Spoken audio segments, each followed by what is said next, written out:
आप सभी का हार्दिक स्वागत है बल्ला बॉल पे।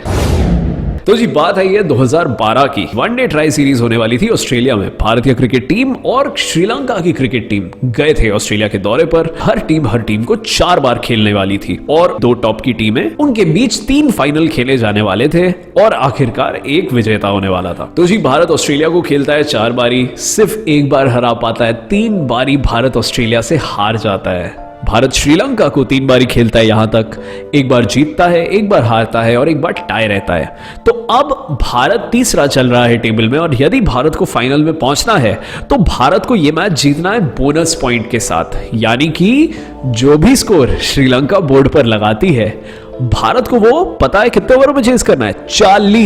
40 ओवरों में भारत को वो स्कोर चेस करना है जो श्रीलंका 50 ओवर में लगाने वाली है। श्रीलंका 320 रन लगाता है 4 विकेटों के नुकसान पर। बहुत ही बड़ा स्कोर जो कि अब भारत को 40 ओवरों में चेस करना है, तो बहुत मुश्किल है, उम्मीद बहुत कम है।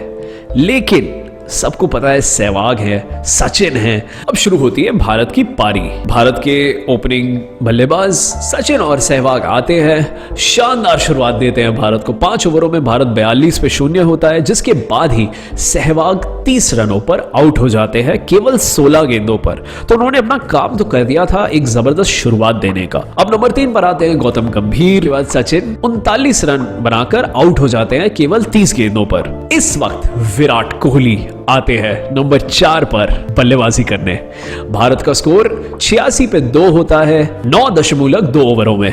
तो भारत रन रेट के हिसाब से तो बहुत बढ़िया चल रहा है, लेकिन यही रन रेट भारत को चलाए जाना है अगले 30 ओवर तक, जो कि बहुत मुश्किल है। मलिंगा आते हैं गेंद करने। विराट कोहली अपने पारी का पहला गेंद खेलते हैं, आराम से फ्लिक करते हैं मिड विकेट की दिशा पर, चौका बटोर लेते हैं, एक शानदार कवर ड्राइव लगाते हैं और उसके बाद एक लॉफ्टेड कवर ड्राइव लगाते हैं छक्के के लिए।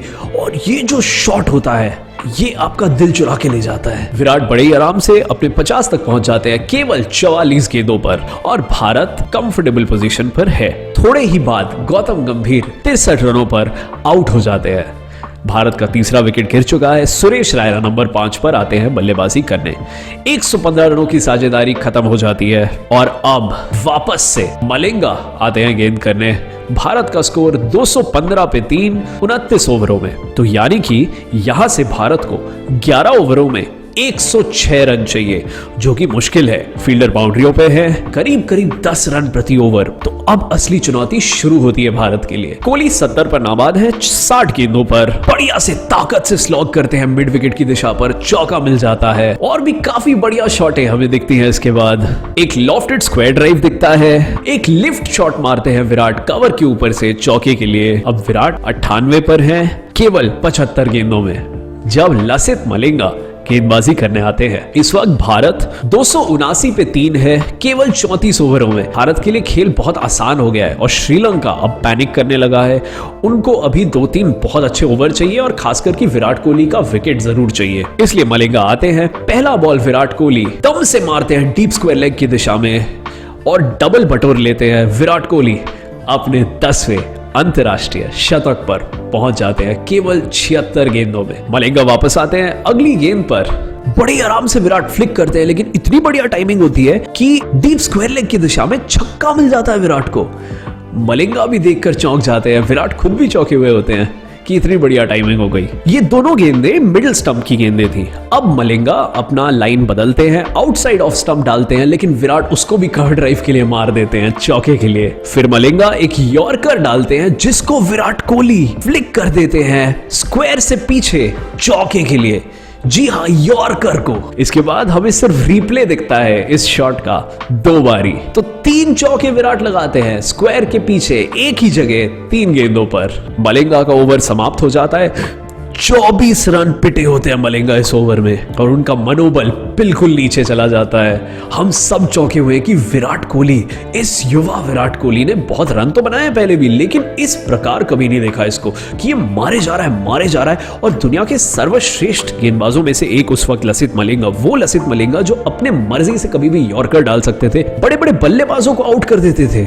उनको विराट ने 24 रन मारे हैं पहली गेंद को छोड़ दे तो हर बॉल पे चौका या छक्का जड़ दिया है। तो ये बहुत ही बड़ी बात थी उस वक्त। 37वें ओवर में एक कवर ड्राइव और एक शानदार ऑफ ड्राइव मारकर विराट कोहली ये मैच भारत के लिए जीत लेते हैं। तो जी भारत 321 चेस कर लेता है सिर्फ 3 विकेटों के नुकसान पर, लेकिन कितने ओवर में? 36.4 ओवर में, 37 ओवर से भी पहले। और विराट कोहली 133 पर नाबाद होते हैं केवल 86 गेंदों पर। मेरे हिसाब से पर्सनली मुझे लगता है विराट कोहली की सर्वश्रेष्ठ पारी रही है ये वनडे क्रिकेट में। जब भारत नॉकआउट होने के कगार पर है, अंडर प्रेशर है, मस्ट विन गेम है और युवराज सिंह जैसे महान बल्लेबाज नहीं है भारत के पास। सचिन, सहवाग, गौतम गंभीर सब आउट हो चुके हैं। गंभीर ने अर्धशतक जरूर लगाया लेकिन सचिन, सहवाग ने नहीं लगाया। तो सारा प्रेशर विराट पे है और उन्हें पता है कि इसके बाद भरोसेमंद बैट्समैनों में देखें तो सिर्फ MS धोनी है कप्तान। वहां विराट कोहली इस पूरी पारी की जिम्मेदारी अपने कंधों पर लेते हैं और बड़े ही आराम से दिखाते हैं दुनिया को कि वो क्या है। यहां लोग सच्ची में मानने लग जाते हैं कि अब सचिन अगर रिटायर भी हो जाए, भारतीय क्रिकेट नीचे नहीं जाने वाला, क्योंकि विराट है और विराट अब एक सुपरस्टार बन चुके हैं। आगे जाकर और बड़े सुपरस्टार बनेंगे, उनको कोई रोक नहीं सकता। ये दुनिया के सर्वश्रेष्ठ बल्लेबाज बनने के रास्ते पर जरूर है, सब श्योर हो जाते हैं इस बारे में। तो जी बहुत जल्दी लौटेंगे विराट कोहली के 11वें अंतरराष्ट्रीय शतक की कहानी को लेकर। बहुत बहुत शुक्रिया, बाय बाय।